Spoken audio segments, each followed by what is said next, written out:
Good morning friends. आज मैं history का एक ऐसा टॉपिक टच करना चाह रहा हूँ जिस पर बहुत सारे विवाद शुरू से रहे हैं और जिससे क्वेश्चन जो है एग्ज़ाम पॉइंट ऑफ व्यू से काफ़ी इम्पोर्टेंट्स रहे हैं। हिस्ट्री एक अपने आप में एक विवाद रहा है। हिस्ट्री एक ऐसा विषय है जिस पर अलग अलग मत, इतिहासकारों का एक अलग अलग मत रहा है। और जहाँ तक मॉडर्न हिस्ट्री का सवाल है तो उस पर बिल्कुल आज भी विवाद बना हुआ है। आप एनसीईआरटी के बुक्स को भी देखिएगा तो नए और ओल्ड जो थे उसमें आपको अंतर नज़र आएगा। इस चीज़ को लेकर अलग अलग राइटर को अगर मॉडर्न हिस्ट्री में आप रीड कीजिएगा उसमें भी आपको अंतर नज़र आएगा। यहाँ मैं गांधीयन एरा के बारे में डिस्कस करना चाहूँगा जो सबसे ज़्यादा इम्पॉर्टेंट पोर्शन है आपको मॉडर्न हिस्ट्री का। मीन्स मॉडर्न हिस्ट्री अगर 1857 से शुरू हो रहा है तो पूरा गांधीयन एरा ही उसमें भरा पड़ा है। मीन्स अगर गांधीयन एरा की हम बात कर लें तो 1915 के बाद की सारी घटनाएं आपको एग्जाम पॉइंट ऑफ व्यू से, चाहे वो रॉलेट एक्ट की बात करें, असहयोग आंदोलन की बात करें, चंपारण सत्याग्रह की बात करें या फिर सविनय अवज्ञा, गोलमेज सम्मेलन, ये सारी चीज़ें आपको क्वेश्चन भरे पड़े हैं इससे। तो ये एक डिबेट का टॉपिक हो सकता है कि गांधीयन एरा जो है क्यों कहा जा सकता है इस हिस्ट्री को। लेकिन यह स्पष्ट है कि जितना भी आंदोलन उस समय चलाया गया वो गांधी के द्वारा ही चलाया गया। तो गांधीयन एरा कहना इस आंदोलन को या उस कालखंड को गलत नहीं होगा। 1942 तक एज ए हिस्ट्री के रूप में हम बात कर लें, क्विट इंडिया मूवमेंट, भारत छोड़ो आंदोलन, ये एक इम्पॉर्टेंट चीज़ें क्रम के रूप में चली आती हैं और उसमें हम गांधी के महत्वपूर्ण योगदान को देखते हैं। आजकल के कुछ भटके युवा वर्ग, आप जनरली जो सोशल मीडिया पर आप जुड़े होंगे तो आप देखते होंगे कि सोशल मीडिया पर जिस तरह से पोस्ट किए जाते हैं गांधी को लेकर या कुछ विचारधाराओं को लेकर, उस विचारधाराओं पर भी हम चर्चा करेंगे। क्या हिस्ट्री में गांधी गलत थे? हाँ, ये मैं स्पष्ट करना चाहूँगा कि ये मेरा व्यक्तिगत विचार है। आप मेरे व्यक्तिगत विचार से सहमत हो सकते हैं और नहीं हो सकते हैं। आप कमेंट बॉक्स में आइए। अगर आपने कोई क्वेश्चन वहाँ छोड़ा तो बिल्कुल अगले क्लास में हम इस पर डिस्कस कर सकते हैं। मेरा व्यक्तिगत विचार अगर गलत है, तर्क के आधार पर मैं उस अपनी बात को रखूँगा और तर्क के आधार पर अगर आपने मेरी बात को गलत साबित किया, हिस्ट्री में जो तर्क है कहीं से ऐसा नहीं कि सुना हुआ तर्क, बिल्कुल लिखा हुआ तर्क और ऑथेंटिक जो बिल्कुल विश्वसनीय है, तो वो अगर तर्क आप लाते हो तो हो सकता है मैं भी अपनी विचारधारा को बदलने का प्रयास कर सकता हूँ। लेकिन अभी तक के जो अध्ययन है उसके अनुसार गांधीयन एरा जो है वो अपने आप में एक महत्वपूर्ण विषय है आपके एग्जाम पॉइंट ऑफ व्यू से। तो उस पर चर्चा करते हैं। जैसे कि हमको पता है कि गांधी जो थे आपको साउथ अफ्रीका से अपार्थिड पॉलिसी, नस्लभेद की नीति की लड़ाई लड़के आपको 1917 की घटनाओं तक अगर चर्चा करें तो 1915 में भारत आए और भारत आने के बाद भारत की दयनीय स्थिति को देखते हुए उन्होंने मूल रूप से भारत का भ्रमण किया। साबरमती आश्रम से भारत के हर क्षेत्र का उन्होंने भ्रमण किया और अंग्रेजों के व्यवहार को यहाँ पर देखा था उन्होंने। यहाँ मैं आपको पॉइंट आउट करना चाहूँगा कि 8 या 9 जनवरी को जो हम लोग प्रवासी भारतीय दिवस मनाते हैं, जो जनरली पूछा जाता है, तो वो प्रवासी भारतीय दिवस जो है गांधी के अफ्रीका आने के खुशी में ही एक श्रद्धांजलि के रूप में हम देख सकते हैं, इसलिए उसको सरकार ने घोषणा किया है। तो यहाँ एक चीज़ आपके लिए क्वेश्चन इंपॉर्टेंट बनता है। सेकेंड चीज़ मैं यहाँ पर चंपारण सत्याग्रह की चर्चा करना चाहूँगा। चंपारण सत्याग्रह मूल रूप से एक ऐसा घटना है जो विश्व इतिहास में एक ऐसे व्यक्ति को इतिहास के पटल पर ला के खड़ा करता है जो शायद ही किसी ने सोचा होगा। जो उनके पास हथियार था, जिस तरह की लड़ाई की सोच थी, वो अपने आप में काफ़ी यूनिक था।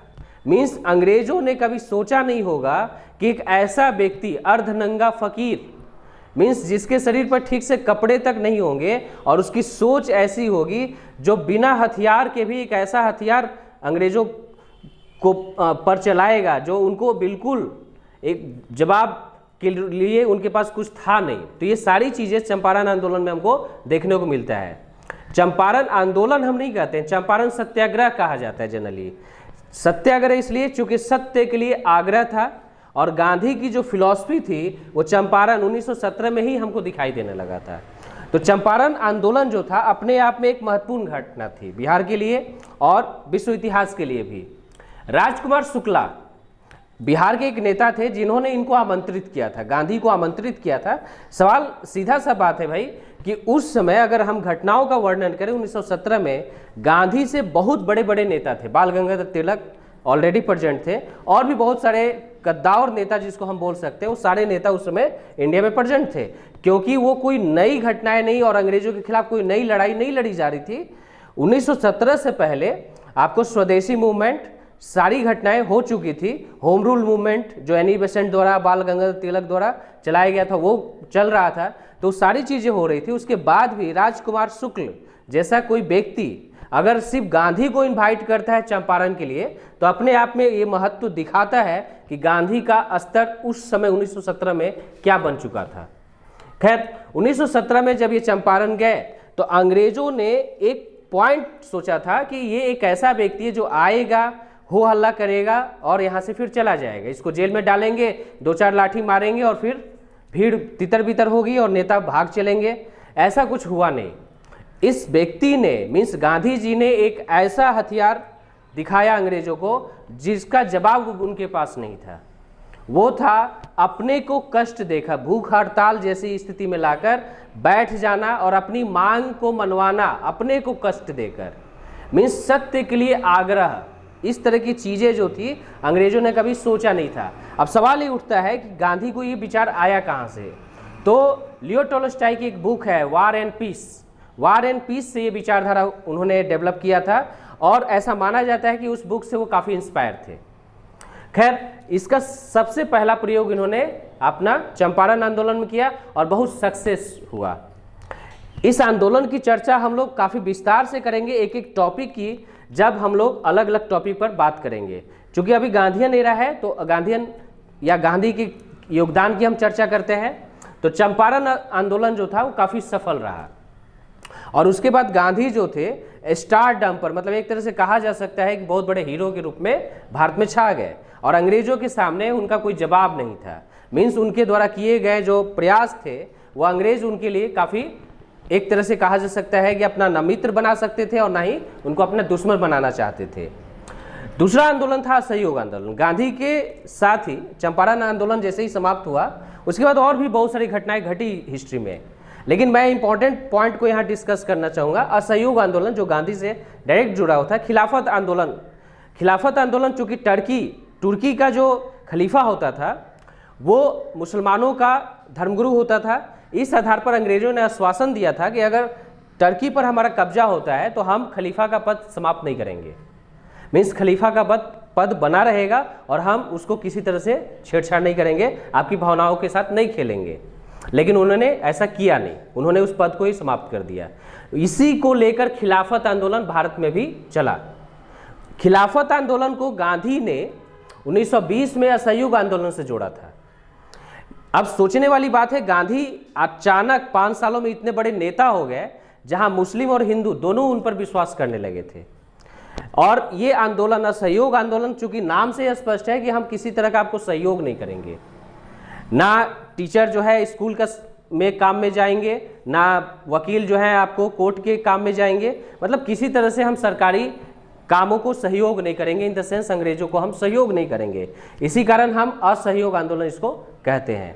तो असहयोग आंदोलन जैसे ही शुरू हुआ उसके बाद अंग्रेजों को लगा कि अब जो शैली है गांधी की वो एक ऐसी शैली है जिसका जवाब हमारे पास नहीं था। हाँ, लेकिन गांधी ने कभी भी हिंसा के आधार पर आंदोलन को सपोर्ट नहीं किया था। गांधी स्पष्ट रूप से मानते थे कि अहिंसा जो है परम धर्म है और उसमें हिंसा का कोई स्थान नहीं हो सकता। आज भी हमारा ये मानना है कि एक सभ्य समाज में हिंसा कभी भी सर्वाइव नहीं कर सकती है। विश्व की सारी समस्याओं का हल हम बातचीत से हल कर सकते हैं अगर खुले दिमाग से हम राउंड टेबल या टेबल पर बैठकर बात कर लें। आज इसका उदाहरण आपके सामने है। तो इस आधार पर हम कह सकते हैं कि गांधी जो थे हिंसा को सपोर्ट नहीं करते थे। हाँ, कुछ विचारधाराएं आती हैं कि गांधी जो थे एक तरह से डरपोक तरह के व्यक्ति थे या उस तरह की चीज़ें थी। डरपोक जैसे कोई व्यक्ति नहीं थे। गांधी ने जो आंदोलन चलाया वो एक सुनियोजित प्लानिंग से उन्होंने चलाया था। गांधी के आंदोलन के जो सपोर्टर थे अधिकतर वो व्यक्ति थे जो एक किसान वर्ग था या फिर ऐसा मध्यम वर्ग जिसके पास खाने की समस्या थी। गांधी के आंदोलन में जुड़ने वाले लोग बहुत पैसे वाले नहीं थे। तो सवाल ये भी है कि गांधी को उनको प्रोटेक्ट भी करना था, क्योंकि भारत एक कृषि प्रधान देश उस समय नहीं था। आपकी गरीबी जो थी गांव में बसती थी, और 35 करोड़ जो लोग थे या उसके आसपास की जनसंख्या जो थी वो बहुत दयनीय स्थिति में गांव में रह रही थी। उनके पास अपना खाने पीने की समस्या थी। तो गांधी ने उनको एक रचनात्मक शक्ति भी दिया, जैसे खादी के रूप में, कि गांव में चरखा चले और लोग अपने पैरों पर खड़ा हो। साथ ही साथ वो गांधी को आंदोलन के लिए सपोर्ट करे, जिससे कि देश की आज़ादी हम ला सकते हैं। तो असहयोग आंदोलन चला, लंबे समय तक चला, और 5 फरवरी 1922 चौरी चौरा कांड गोरखपुर के पास, इसमें पुलिसकर्मियों को जलाया गया, हिंसा शुरू हुई और गांधी ने यह आंदोलन वापस ले लिया। अब गांधी के साथ यहाँ पहला विवाद जुड़ता है कि गांधी ने आंदोलन क्यों वापस लिया। कई क्वेश्चंस आते हैं, कई तरह से आप जाइएगा, नेट पर है, बहुत सारी चीज़ें हैं, अपने अपना व्यक्तिगत विचार है। लेकिन अगर आप इस चीज़ को खुले दिमाग से सोचिए, हिंसा का कहीं भी किसी सभ्य समाज में स्थान हो नहीं सकता। अगर हिंसा को हम सपोर्ट करते हैं तो हम मानव कहलाने के लिए नहीं है, मीन्स हमसे बेटर जानवर है, पहला चीज़। सेकेंड चीज़ मैं आपको यहाँ क्लियर कर देना चाहता हूँ, कोई भी आंदोलन जो होता है वो लंबा नहीं चल सकता है। 1920 का आंदोलन, 1922 की घटनाओं की हम बात कर रहे हैं, 2 साल आंदोलन चला, उस स्थिति में जब घर में लोग के पास खाने के लिए अनाज तक नहीं होता था। इतना लंबा आंदोलन अगर गांधी द्वारा चलाया गया तो उसमें हिंसा का कोई स्थान बनता ही नहीं था। 2 साल तक अंग्रेजों ने आपके साथ कोई आंदोलन को चलने दिया, किसी तरह का कोई आपके साथ बुरा व्यवहार नहीं किया। लेकिन आपने किया क्या था, आपने अंग्रेजों के अधिकारियों को या पुलिस को ही जलाया था। वो भले हमारे ही लोग थे, लेकिन जब आप जलाया था, तो मैं यहाँ पर आपको बता देना चाहता हूँ कि अंग्रेजों का सूरज कभी डूबता नहीं था। हिस्ट्री में, इतिहास में कहा जाता है कि ईस्ट इंडिया कंपनी या अंग्रेजों का जो सूरज था वो जापान में भी उगता था, तो देन वो यूएसए में भी उनका कब्जा था। इस आधार पर पूरे विश्व पर उनका एक छत्रराज हुआ करता था। विश्व इतिहास में आप कोई घटना नहीं बता सकते कि अंग्रेजों को किसी ने आंख दिखाया हो या फिर किसी तरह से छोटे चीज़ों से नुकसान किया हो और अंग्रेजों ने उसको छोड़ दिया है। मीन्स उसको ढेला भी मारा हो तो अंग्रेजों ने उसका जो बदला लिया है वो कई गुना था। 1857 उसका उदाहरण है। हम लोग जब चर्चा करेंगे 1857 और दमनकारी नीतियों का, तो एक एक चीज़ें आपको ऐसी उसमें पढ़ने को आती हैं या बताई जाएंगी, आज सुनकर आपको लगेगा कि क्या स्थिति थी। लोगों को पेड़ों पर लटका दिया जाता था, काटा जाता था और नमक डाला जाता था सभी ग्रामीणों के सामने, सभी लोगों के सामने। तोप के मुंह पर बांध कर लोगों को उड़ा दिया जाता था। ये छोटी छोटी उनकी यातनाएं थी, बड़ी यातनाएं तो और इतिहास की गहराइयों में आपको देखने को मिलती हैं। तो विश्व इतिहास में आपने उनके पुलिसकर्मियों को जलाया था, कभी नहीं छोड़ते, ना आपके नेता को छोड़ते और ना आम जनता को छोड़ते। गांधी ने आंदोलन वापस लिया, उन्होंने बचाया उन लोगों को जो उनके साथ थे। आलोचनाएं होती हैं, नेहरू से लेकर सुभाष चंद्र बोस तक इस आलोचना में आए और उन्होंने कहा कि आंदोलन बिल्कुल चरमोत्कर्ष पर था, आज़ादी मिलने वाली थी, वो स्थिति बन रही थी, उस समय गांधी ने आंदोलन वापस ले लिया। ये अपने अपने विचार हो सकते हैं, हम उसका विश्लेषण कर सकते हैं। तो विश्लेषण के अनुसार हम यही कह सकते हैं कि आंदोलन लंबा चला था, लोग थक चुके थे और एक भड़ास जो था, जो चौरी चौरा में उन्होंने निकाला था, उसका जो बदला अंग्रेज लेते वो बड़े स्तर से लेते, मीन्स चुन चुन कर मारते। गांधी ने आंदोलन वापस लिया, इससे क्या हुआ, सारे लोग बच गए, सेफ हो गए, समझौता हुआ, अंग्रेजों का सिरदर्द समाप्त हो गया कि चलो कम से कम आंदोलन तो वापस हो गया, जो हम 2 साल से नहीं कर पाए, एक घटना ने आंदोलन को वापस कर दिया। तो उन्होंने चौरी चौरा को भूल गए, वो बिल्कुल वो चौरी चौरा पर कांड को लेकर ध्यान नहीं दिए, बल्कि आंदोलन समाप्त हो गया इसको लेकर वो खुश थे। तो ये दिखाता है कि गांधी की रणनीति जो थी असहयोग आंदोलन वापस लेने की, ज़्यादा आपको गलत नहीं कही जा सकती। सेकेंड चीज पर आते हैं, सविनय अवज्ञा आंदोलन। सविनय अवज्ञा आंदोलन 1929-30 के आसपास की शुरुआत, दांडी की यात्रा, नमक सत्याग्रह जिसको हम लोग बोलते हैं। अंग्रेजों ने एक कॉमन सामान्य चीज पर टैक्स लगाया, नमक सत्याग्रह, और अंग्रेजों ने बोला कि भाई अब तुमको टैक्स देना पड़ेगा। गांधी ने इसका विरोध किया और बोला कि हम वैसे चीज़ों पर टैक्स नहीं देंगे जो कि हमारे घरेलू आवश्यकता है और सबको ये फ्री मिलना चाहिए। डांडी पहुँचे, उन्होंने नमक कानून को तोड़ा और मीन्स हम आपकी नियम कानून को नहीं मानेंगे, उसकी अवज्ञा करेंगे। नॉन डिसओबीडेंट मूवमेंट मीन्स हम आपकी आज्ञा को मानेंगे ही नहीं, आपको ना तो टैक्स देंगे और ना किसी तरह का सहयोग होगा। यहाँ से शुरू होता है गोलमेज सम्मेलन की घटनाएं। गोलमेज सम्मेलन विश्व इतिहास में आप इसको पढ़ते हैं, 3 गोलमेज सम्मेलन भारतीय इतिहास में हुए थे। पहला गोलमेज सम्मेलन, दूसरा और तीसरा गोलमेज सम्मेलन। तो इससे क्वेश्चन तो बनते हैं आपके, कौन सा ऐसा भारतीय नेता था जो आपके लिए क्वेश्चन हम छोड़ के जा रहे हैं जो तीनों गोलमेज सम्मेलन में गया था, और गांधी किस सम्मेलन में सिर्फ गए थे पार्टिसिपेट करने के लिए। तो ये क्वेश्चन आपके लिए है, इसको सर्च कीजिए, देखिए। यहाँ से मैं आगे बढ़ता हूँ। सविनय अवज्ञा आंदोलन भी लंबा चला, गांधी ने इसको आगे बढ़ाया। अंग्रेजों को लगा पसीने छूटने और उनको लगा कि फिर से एक आंदोलन हमको झेलना पड़ेगा। लंबा चला, लेकिन ये आंदोलन भी गांधी ने बिना रिजल्ट के ही रोक दिया। यहाँ से भी फिर गांधी की शुरुआत हो जाती है, आलोचनाओं की शुरुआत हो जाती है गांधी की। सवाल वही उठता है फिर कि गांधी ने आंदोलन क्यों वापस लिया। तो वही फिर है कि उस समय कांग्रेस का जो सदस्यता शुल्क था वो बहुत कम होता था। 25 पैसा अगर हम बात करें तो 25 पैसा भी हमारे पास नहीं होता था, या उन किसानों के पास नहीं होता था, उन मजदूरों के पास नहीं होता था जो गांधी के पीछे होते थे आंदोलन में। आंदोलन में कोई बहुत बड़ा टाटा, बिरला, बजाज जैसे व्यक्ति नहीं होते थे, या बहुत बुद्धिजीवी वर्ग नहीं होता था। अगर इतिहास आप पढ़िएगा तो बुद्धिजीवी वर्ग हमेशा, चाहे वो दीवान साहब हो, वो सारे लोग अंग्रेजों के सपोर्ट में होते थे। लोग अपने रोजी रोटी के लिए भी अंग्रेजों से जुड़े हुए थे। तो जो लोग अपने घर में चूल्हा नहीं जला रहे थे वो गांधी जी के पीछे थे, और गांधी जी उनको सपोर्ट करते थे कि हम आपको भविष्य एक अच्छा दे पाएँ, आपके बच्चों को दे पाएँ, इस आशा में वो गांधी को सपोर्ट करते थे। ऐसा नहीं था कि उनको लालच था, देश की आज़ादी की लालच हाँ उनमें बिल्कुल बनी हुई थी। तो कोई भी आंदोलन, जैसे मैंने पहले ही डिस्कस किया कि लंबा नहीं चल सकता है, रिसोर्सेज नहीं थे हमारे पास, संसाधन नहीं थे। आज एक छोटा सा हड़ताल करके आप देख लीजिए, आप अगर एक हड़ताल करते हैं और आपके पास फंडिंग नहीं है, जैसे किसान आंदोलन आज के समय में करंट टॉपिक है, किसान आंदोलन की फंडिंग खालिस्तान से आ रही है, बहुत सारे विवाद हैं, इस पर भी हम लोग चर्चा करेंगे। तो इतने बड़े आंदोलन तभी चल सकते हैं भैया जब आपके पास करोड़ों अरबों की चीज़ें हो और घर बहुत संपन्न हो। नहीं तो हम लोग जैसे बेरोजगार लोग बिल्कुल 2 वक्त की रोटी कमाने में लगे हुए हैं, तो वहाँ तो आपका वो आंदोलन के लिए बिल्कुल आपको समय नहीं होगा, और घर पर जाके चूल्हा चौका जैसे स्थिति बनी रहेगी। तो आम आदमी की कहानी है ये।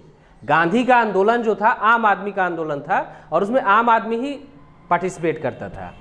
देन इसलिए उन्होंने इस आंदोलन को वापस लिया, क्योंकि लोगों की ऊर्जा जो थी धीरे धीरे डिक्लाइन कर रही थी, और कुछ घटनाएं ऐसी घट रही थी, जैसे मोहम्मद अली जिन्ना का वापस आना, वो फिर से एक कहा जा सकता है कि बड़े स्तर से नेता के रूप में उभरने लगे थे। नेहरू की महत्वाकांक्षा का ऊपर आ जाना, ये सारी चीज़ें देखने को मिलती है। और मैं पर्सनली ये मानता हूँ कि इतिहास आप पढ़िएगा तो 1921 में गांधी कांग्रेस से जुड़े, और बेलगांव अधिवेशन की अगर बात करें, बेलगांव अधिवेशन के बाद गांधी कांग्रेस के किसी अधिवेशन की अध्यक्षता नहीं किया उन्होंने। तो इस तरह से ये भी एक सवाल आपके लिए बनता है कि भाई गांधी किस अधिवेशन के अध्यक्ष बने थे। तो एकमात्र थे, ऐसा नहीं था कि वो बन नहीं सकते थे या फिर उनका चुनाव नहीं होता था। लेकिन इतिहास जब पढ़िएगा तो आपको लगेगा कि गांधी 1934 में ही एक तरह से पैसिव रूप से चले गए थे, मीन्स निष्क्रिय होते गए थे, और हुए नहीं थे, उनको कर दिया गया था। मीन्स इतिहास में धीरे धीरे उनको, चूँकि सविनय अवज्ञा आंदोलन के जो स्टेटमेंट आए थे, जिस तरह के भड़ास लोगों ने निकाले थे गांधी पर, गांधी का एक स्टेटमेंट आता है जो बिल्कुल स्पष्ट कर देता है उनके अंदर की भावनाओं को। गांधी ने कहा था कि मैं बालू के रेत से भी बड़ा, कांग्रेस से बड़ा आंदोलन खड़ा कर सकता हूँ। ये था गांधी का भड़ास कांग्रेस पार्टी को लेकर। तो स्पष्ट है कि गांधी को लेकर उस समय कांग्रेस के लोगों ने जो बातें कहा था, वो गांधी ने स्पष्ट रूप से उनको एक संदेश दिया था कि गांधी मतलब कांग्रेस, कांग्रेस मतलब गांधी नहीं। तो ये स्पष्ट था। सविनय अवज्ञा आंदोलन जो उन्होंने डिक्लाइन किया, एक तरह से समाप्त किया, वो उनका अपना व्यक्तिगत राय नहीं थी, एक बहुत सोची समझी उनकी रणनीति का हिस्सा था, और इसका फायदा भी आपको स्पष्ट रूप से देखने को मिलता है। हाँ, गांधी इरविन पैक्ट, इस पर आप जाइएगा तो बहुत सारे विवाद आते हैं। गांधी ने समझौता किया, भगत सिंह, सुखदेव गुरु और राज गुरु को ये बचा सकते थे, ऐसा कुछ चीज़ें बहुत सारे लोग सोचते हैं। तो अगर इतिहास को आप सही तरीके से अध्ययन कीजिएगा तो मेरे मित्रों आपको उसके जवाब मिल जाएंगे। जिस घटना का मैं वर्णन कर रहा हूँ, गांधी इरविन समझौता, अगर आप रीड कीजिएगा या गांधी इरविन समझौता के बारे में आपको स्पष्ट जानकारी होगी, तो ऐसा कहीं वहाँ डिस्कशन नहीं हुआ था गांधी और इरविन के बीच कि भाई हम भगत सिंह को छोड़ने जा रहे हैं। किस कंडीशन पर? भगत सिंह ने अपनी गिरफ्तारी खुद दी थी। इतिहास में लोग क्यों भूल जाते हैं? सैंडर्स हत्याकांड में भगत सिंह ने बोला था कि हमने मारा है लाला लाजपत राय, साइमन कमीशन 1928। लाला लाजपत राय का एक फेमस स्टेटमेंट, मेरे शरीर पर किया गया अंग्रेजों द्वारा लाठी का एक एक वार उनकी ताबूत में अंतिम कील बनेगा। उसी का बदला था सैंडर्स हत्याकांड। सेंट्रल असेंबली में बटुकेश्वर दत्त और भगत सिंह जाके बम फेंकते हैं। फेमस स्टेटमेंट उनका कि भाई बहरों को सुनाने के लिए धमाके की जरूरत होती है। और उन्होंने कोर्ट में इसको कहा भी, मिलॉर्ड मुझे पता था कि बम की कैपेसिटी क्या थी, इसको हम और बड़ा कर सकते थे और लोगों को मार सकते थे, लेकिन हमने ऐसे जगह पर फेंका इसको जहां लोग नहीं थे और इसकी धमाके की क्षमता कम थी। ये क्या दिखाता है? बम फेंकने के बाद बटुकेश्वर दत्त और भगत सिंह भागे नहीं, वहीं खड़े रह गए। भाग सकते थे, भगदड़ का माहौल था, क्यों खड़े रह गए? क्यों गिरफ्तारी करवा दी अपनी? तो सवाल तो यहां उठता है ना, इसलिए क्योंकि अब उनको मैसेज देना था कि भाई क्रांतिकारी विचारधारा भी भारत में है।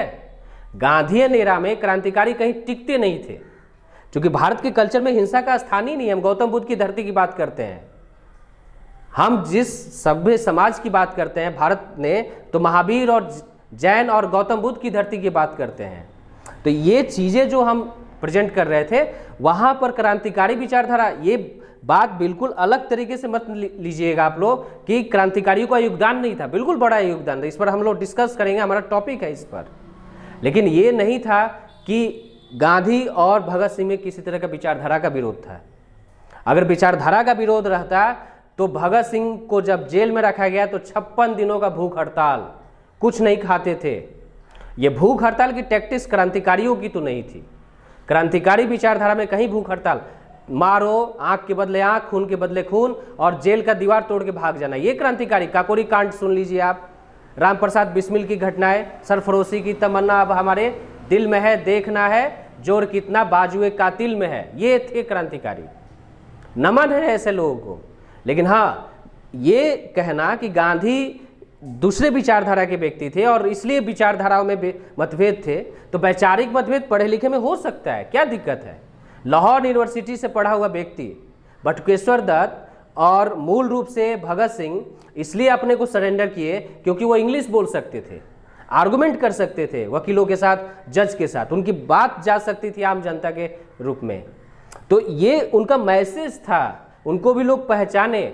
और ये मूल रूप से अंग्रेजों का ये स्टेटमेंट था, Bhagat Singh is as famous as Gandhi. ये भगत सिंह की करनी थी, उनका ही 56 दिनों का हड़ताल था कि अंग्रेजों के लिए गांधी से भी बड़ा टेंशन तैयार हो चुके थे। तो ये कहना कि गांधी ने एक समझौते के रूप में उनको बोला कि भाई फांसी दे दो, बिल्कुल गलत है। इस तरह का इतिहास में आपको किसी तरह का लॉजिक नहीं मिलता। उन्होंने खुद सरेंडर किया और आज हम क्रांतिकारियों को इसलिए नमन करते हैं कि उन्होंने बलिदान किया। वो किसी तरह से अगर गांधी का विरोध करते तो उन्होंने खुल के अपनी किताबों में लिखा होता। भाई अपनी किताबों में उन्होंने कहीं गांधी के विरोध में नहीं लिखा है। तो उस आधार पर कुछ घटनाओं को हम सुनते हैं, उसके बारे में पढ़ते नहीं है किसी ऑथेंटिक बुक में, और एक अपना परसेप्शन बना लेते हैं। अपने चीज़ों को हम चाहते हैं कि हम उस लोगों तक पहुँचाए, ठीक है। देन उसके बाद भारत छोड़ो आंदोलन की बात कर लें, क्विट इंडिया मूवमेंट। गांधी तो इस आंदोलन के नेता ही नहीं थे मेरे अनुसार, चूँकि 1934 में गांधी मर चुके थे। कांग्रेस एक तरह से निष्क्रिय पार्टी के रूप में थी और सत्ता लोभी लोग अब धीरे धीरे सत्ता में आना चाहते थे। मोहम्मद अली जिन्ना को कायदे आजम की उपाधि दी गांधी ने और उनको बुलाते थे बातचीत करने के लिए। तो ये सारी घटनाएं उस समय घट रही थी, नेहरू की महत्वाकांक्षा बढ़ती जा रही थी। भारत छोड़ो आंदोलन एक ऐसा आंदोलन था जिसमें ऑब्वियस गांधी का एक स्टेटमेंट बहुत फेमस इसमें आता है, करो या मरो। इस पर हम चर्चा कर सकते हैं कि ये स्टेटमेंट क्यों उन्होंने दिया। गांधी ने बोला कि करो या मरो, इसका सीधा सा अर्थ है कि ये एक ऐसी स्थिति है भाई कि हमने सब कुछ करके देख लिया, मेरी आलोचना भी आप लोग कर लिए, तो एक ऐसा रास्ता जो आप फाइनली हमको स्वतंत्रता की तरफ ले जाए। ऐसा नहीं था कि 1942 में आप आज़ाद हो गए, घटनाएं बहुत सारी थी जिससे हम आगे बढ़ते गए। उन घटनाओं का एक चैन सिस्टम बनता है। आज़ादी अचानक नहीं मिली थी। 1914 से 1914 से लेकर 1918 जो प्रथम विश्व युद्ध हुआ, उसका विश्व आर्थिक व्यवस्था पर जो असर पड़ा और उसका असर जो ब्रिटेन पर पड़ा, वो भी इसका असर देखने को एक अंश मिलता है। 1939 में जो सेकेंड वर्ल्ड वॉर हुआ और 1945 में जो समाप्त हुआ, 1945 में मंदी का जो असर था, अर्थशास्त्र में मंदी एक पढ़ते होंगे, इस पर भी चर्चा हम लोग करेंगे, तो मंदी का भी विश्व व्यवस्था पर असर देखने को मिला, तो ब्रिटेन की स्थिति भी दयनीय बनी।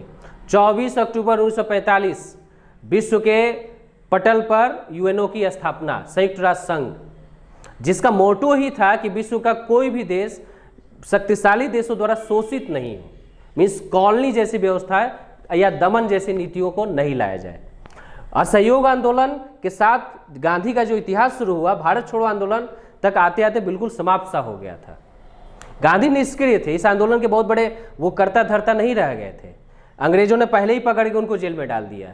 जो लोग थे, जो गांधीयन अनुयायी थे या उस तरह से विचारधारा को फॉलो करते थे, उन्होंने इस आंदोलन को स्वतः आगे बढ़ाया। अगर हम स्टेट वाइज बात करें तो भारत में बिहार की अगर बात कर लें तो सतमूर्ति जो बिहार विधानसभा के सामने है, वहाँ लोग झंडा फहराने के लिए गए और अंग्रेजों ने उन पर गोलियां चला दी। इस तरह की कई घटनाएं आपको देखने को मिलती है। ये सारी घटनाएं जो थी, किसी ऐसा नहीं था कि नेता था उनके पीछे, लोगों में एक भड़ास था, उनको चाहिए था आज़ादी, और वो आज़ादी का जो जज्बा था, ये सारे आंदोलन का एडिंग था। अचानक लोगों में नहीं आया था कि हमको आज़ादी चाहिए या उस तरह की चीज़ें चाहिए। तो गांधी ने इस तरह आंदोलन को बहुत ज़्यादा, ऐसा नहीं था कि लोगों के साथ खड़े रहे, हाँ उनकी विचारधारा उससे जुड़ी जरूर रही। जैसे जैसे घटनाएं आगे बढ़ती है तो गांधी जो थे बिल्कुल निष्क्रिय होते गए और बंटवारे की स्थिति तक हम पहुंच जाते हैं, जहां अब महसूस होता है, कोई भी ये नहीं कह सकता था कि भारत पाकिस्तान का बंटवारा नहीं होगा। बंटवारा अनिवार्य रूप से अब देखा जाने लगा था। उस समय के सारे कांग्रेस के नेता इस बात को मान चुके थे कि बंटवारा ही एक समस्या का हल है। मोहम्मद अली जिन्ना का कद इतना बड़ा हो चुका था कि कांग्रेस पार्टी में कई मुस्लिम नेता होते हुए भी उनके सामने बिल्कुल छोटे हो गए थे। ये दिखाता है कि कांग्रेस की रणनीति सही नहीं थी। खैर, गांधी मूल रूप से निष्क्रिय हो गए साबरमती आश्रम में, जहां से उनकी शुरुआत हुई वहीं से वो फिर वापस चले गए। चंपारण आंदोलन में साबरमती आश्रम से उन्होंने भारत की दौरा शुरू किया और क्विट इंडिया मूवमेंट में फिर वापस वो साबरमती आश्रम की तरफ चले गए। कई जगह दंगे हुए। गांधी जो थे उन दंगों को शांत करवाना चाहते थे, लेकिन लोगों में जो भड़ास था, जिस तरह कम्युनल संप्रदायवाद का जो जहर बोया गया था लंबे समय तक अंग्रेजों द्वारा, उस जहर को ना तो भारतीय नेता सही समझ पाए और उसी जहर ने 1947 में भारत पाकिस्तान दो देश बांटा, जिसका दंश आज भी हम झेल रहे हैं। अब ये कह देना कि गांधी की गलती थी, गांधी चाहते तो बंटवारा नहीं होता, ये भी विवाद उनके साथ जुड़ता है। ये विवाद अस्पष्ट है, आप कभी भी बंटवारा को टाल नहीं सकते थे। बंटवारा जो नियति थी भारत की, वो बिल्कुल उसकी बीज 1909 में ही बोई जा चुकी थी। और 1906 की हम बात करें, 3 साल और आगे मुस्लिम लीग की स्थापना, जब मुस्लिम लीग की स्थापना 1906 में की गई, उसी समय उसकी बीज बोई गई। मोहम्मद अली जिला तो बाद में एक नेता बना जो कि आपको पाकिस्तान का मांग उसने किया था। तो आपके दिमाग में तो पहले से ही वो बीज बोया गया। उस समय आपके कांग्रेस के नेताओं ने अंग्रेजों का पुरजोर अगर विरोध किया रहता तो शायद ये मामला कुछ और लंबा चलता, या हो सकता था बंटवारा नहीं हो। हाँ, गांधी के साथ विवाद ये जुड़ता है कि भाई गांधी ने पाकिस्तान को फला रुपया दे दिया, इतना रुपया दे दिया, और इस तरह की चीज़ें, नथुराम गोडसे ने उनको मार दिया। एक घटना का मैं वर्णन करना यहाँ चाहूँगा। गांधी जनता की नब्ज पहचानते थे। जिस तरह डॉक्टर नब्ज पहचान के मरीज का इलाज करता है, उसी तरह गांधी जो थे एक मास लीडर थे। अगर गांधी बोलते थे कि आज पूरा देश हड़ताल करेगा, अब भूख हड़ताल होगा, तो छोटा बच्चा भी बोलता था कि गांधी बाबा ने कहा है इसलिए चूल्हा नहीं जलेगा। तो छोटा बच्चा को भी पता था कि गांधी बाबा का ये आदेश है। एक माहौल था उस तरह का चीज़ें। नोआखोली की घटना का मैं वर्णन करना चाहूँगा। नोआखोली बांग्लादेश का एक जगह है जहाँ पर दंगा छिड़ा और मूल रूप से वो मुस्लिम बहुल क्षेत्र है। उस समय माउंट बेटन जो लास्ट गवर्नर जनरल थे आपको, तो वो उन्होंने कई बार रिक्वेस्ट किया गांधी को कि आप जाइए और वहाँ पर शांत करवाइए, क्योंकि काफ़ी उग्र थे लोग वहाँ पर, मुस्लिम बहुल क्षेत्र था, दंगा बहुत बड़े स्तर पर था। सारे सर्वमान्य नेता गांधी को छोड़कर मोहम्मद अली जिन्ना, पंडित नेहरू से लेकर सारे नेता वहाँ गए शांति के लिए। उनका स्वागत चप्पल, जूतों और तरह तरह की चीज़ों से हुआ। किसी की हिम्मत नहीं और किसी की बात जनता सुनने के लिए तैयार नहीं थी। गांधी का असर अब इस घटना को लेकर सुनिए। जब गांधी ने इस घटना को सुना और लास्टली उनके मन में दुख हुआ तो साबरमती आश्रम से वो नोआखोली के लिए चले। और जब नोआखोली के लोगों को पता चला कि भाई गांधी बाबा आ रहे हैं, उन्होंने सारे हथियार डाल दिए। अब सवाल ये था कि गांधी ना तो उनके धर्म के थे और ना ही उनकी जाति के थे, लेकिन फिर भी सारे लोग जो थे उस दंगे को समाप्त कर दिए। ये कोई मनगढ़ंत घटना नहीं है। माउंट बेटन ने उनको ये जो उपाधि दिया था, वन मैन आर्मी, इतिहास में पढ़िए जाके, वन मैन आर्मी मीन्स एक ऐसा व्यक्ति जिसने पूरे आर्मी का काम कर दिया था। तो दोस्तों बहुत सारे विवाद हो सकते हैं, लेकिन मेरे अनुसार गांधी सर्वमान्य है और हमारे लिए आदरणीय है। हम खुद अपने परिवार में ऐसे कोई घटना नहीं चाहेंगे कि हम किसी का मारकाट करें, हिंसा करें। समस्याओं का हल हम हमेशा शांति से चाहेंगे। हम खुद के लिए भी वही चाहते हैं कि हम रोड पर चलें तो सबके साथ हमारा गाली गलौज नहीं हो, मारपीट नहीं हो, आराम से हो। तो गांधीयन विचार अगर गलत है तो फिर आपका सभ्य समाज का निर्माण भी गलत है। वो सपना कभी नहीं पूरा हो सकता अगर गांधी गलत हैं तो। हाँ, लोगों की अपनी पर्सनल राय होगी, आगे की क्लासेज में हम लोग इस पर डिस्कस करेंगे। ये जस्ट इंट्रोडक्टरी क्लास था। अब आपको बारीक चीज़ें बताई जाएंगी, इतिहास की बारीक चीज़ें, और एक एक कारण रीजन के साथ। ऐसा नहीं है कि आपको सिर्फ फैक्ट बताया जाएगा, आप एनालिसिस कर सकते हैं। आपकी तैयारी सिर्फ one day exam point of view से ही नहीं, एक ऐसी तैयारी करवाई जाएगी जहां अगर क्वेश्चन फैक्ट से अलग पूछे भी, कॉन्सेप्ट बेसिस, तो उस पर भी आप चर्चा कर सकते हैं कि क्यों ऐसा हुआ, क्यों अगर रॉलेट एक्ट आया तो रॉलेट एक्ट का क्या सरकमस्टांसेस थे उस समय, जैसे 4 ऑप्शन करके पूछता है। 1857 की घटनाओं में वीर कुंवर सिंह नेता क्यों थे जगदीशपुर में, और कौन नेता क्यों नहीं बन पाया बिहार में, ये सारी घटनाओं का एनालिसिस करके बताया जाएगा। तो बने रहिए हमारे यूट्यूब चैनल के साथ और आशा है कि सब्सक्राइब कीजिएगा। That's all, thank you.